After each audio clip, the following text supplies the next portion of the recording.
Hey, it's Geneva and welcome to Mystery Digest, where every Sunday or Monday I cover true crime cases, paranormal cases, and other mystery-related content.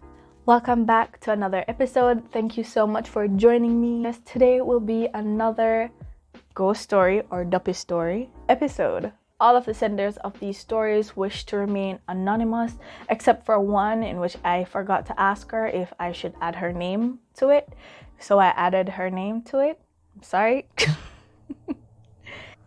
So this first story is called Pedophilic Ghost by Anonymous. I was 14 when this happened. It was a morning where I overslept a little, definitely, because my room door that led to the backyard was open and the sun was out.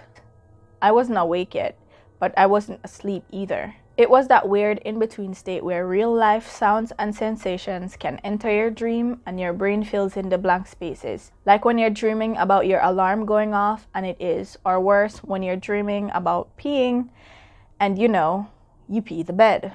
I was dreaming of kissing someone. Bessie, that can't be good. That cannot be good. I can't remember who, but like in all those dreams, you wake up shortly after, and when I did, I couldn't move, and I couldn't really see who was on top of me. I started panicking and trying to fight this thing off me, but again, I can't move. And I definitely could feel his heavy-ass body on me and feel him kissing me. Somebody better call the police. After what felt like forever of trying to get this thing off me, I felt the weight shift off me and off the bed. And over in the corner of the room stood a man.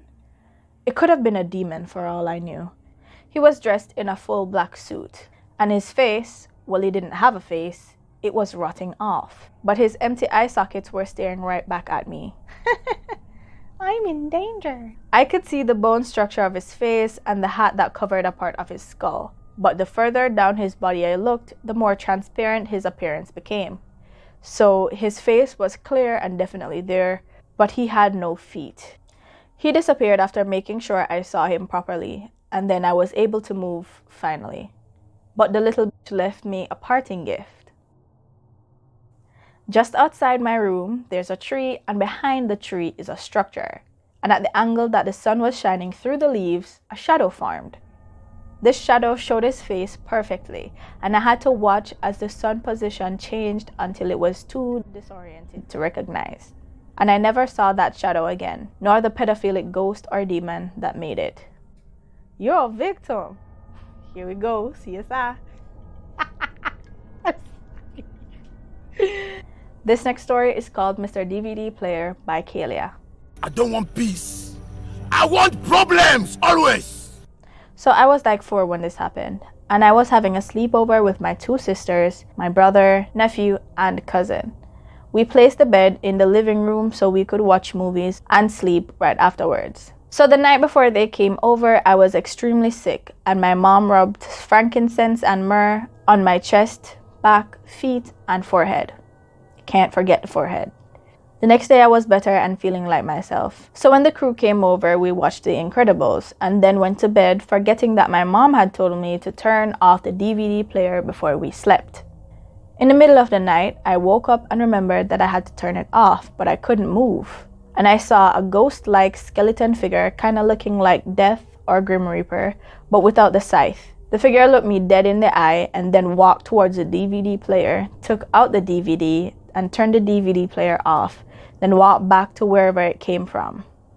Mr. Death probably thought you were gonna die from that ass whooping your mother was gonna give you. When I was sure this thing was gone, I stupidly asked my cousin if he got up and turned the DVD player off. He said that he thought it was me, and of course, it wasn't me. In the morning when we woke up, I asked everyone in the house if they had turned it off, but it wasn't any of them. The night when we went back to bed, I got sick again. My mom did her little ritual with the frankincense and myrrh, and the next morning I was better. After that, I was good, and I never saw it again, probably because I got a dog. These next 2 stories are by the same person who wishes to remain anonymous. I'm calling them the screaming stories. Apparently ghosts have a thing for screaming in my face and telling me to get the hell out, because it happened twice.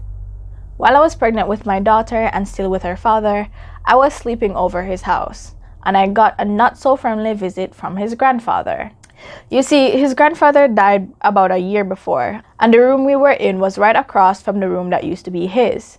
I don't know what he was doing to my stomach, if he was touching it, kneeling down on it, but he was applying pressure. And mind you, I was very pregnant at the time. Then he started screaming hellfire at me to get out of his house. And best believe I never slept over that house again. Never again. Bestie, I wouldn't do it either. I can't fight. Sure as hell can't fight ghosts. Story number 2. A few years before that, in 2015, I was in another relationship. My boyfriend at the time's grandmother had passed away. The funeral and night-night were both held in another parish, but I couldn't make it because I was working. The night-night was on Saturday, the funeral on Sunday, and he came back on Monday. So Monday night I stayed over. He fell asleep first, probably because he was so exhausted, and soon after I started drifting off too. And in came my very first face-to-face encounter with a dead person. Damn. It was his grandmother, right in my face, screaming at me to get the hell out, and how she doesn't want me in her house. Remember kids, it's not about whether or not your parents likes them. It's whether or not your dead grandparent will come back from the dead to scream in their face. This next story is called Saved by 3 Knocks by Anonymous. Back when my first daughter was an infant, I was breastfeeding one day. My husband was on the bed sleeping, and I was sitting down in a chair next to a window. I was exhausted, and eventually I started drifting off. And you know when you're drifting off, your whole body starts to relax. Just as my body was starting to relax, I heard 3 loud knocks against the window, and I was frightened out of my almost sleep. There was no one there, and it looks like a ghost was on duty to help the new mother. Yay, ghost on duty. See, when you die and become a ghost, there are good things that you can do in life. In death. That doesn't include being a pedophile or trying to hit someone's kid or screaming at someone's face, because that's rude. This next story is called Peeping Tom by Anonymous. During one of my pregnancies, I was home alone on a hot day, and I was on the bed watching TV. At the corner of my eye, I saw a short man peeking into the room. A bit frightened, I jumped up and put a shirt on. I called my neighbor and asked her to follow me to a shop close by. I went over to her house and was waiting on her veranda only to see the same short man peeking from the corner of the house over at me. Suppose a long time the man don't see a cute girl. Suppose it's long time he don't see a pretty girl. To be clear, I knew this man wasn't alive. But what the shop owner said to me after me and my neighbor came down the road kinda solidified it for me. We were definitely the only ones on the street. When we got down there, the shop owner stopped me and asked calmly, "Who was the man you and Nisha came down with?" Nisha being the neighbor. I told her that we were the only people walking. She said, "No, there were 3 of you." What did he say? And that's all she needed to say, because I know that she's sensitive to these types of things too. Please remember to leave a like, comment, share, and subscribe if you haven't already, because I'd love to see you every week.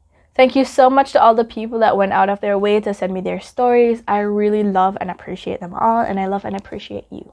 And to anyone else who would like to share their stories, you can share them in the comments, or you can send them to me at mysterydigest@gmail.com or through Instagram at mystery_digest. Or if you have my number, simply send them through WhatsApp. Thank you for sticking around to the end of another episode. I really appreciate it, and I really appreciate you. Let's do the closing, shall we? Here endeth another episode of Mystery Digest. Let's close by saying, don't haunt people. Don't be a pedophile once you're dead. Don't scream at people's faces. And if you can, help a new mom out. Because, is there ghost jail? Is there ghost prison? Because these ghosts are definitely committing crimes.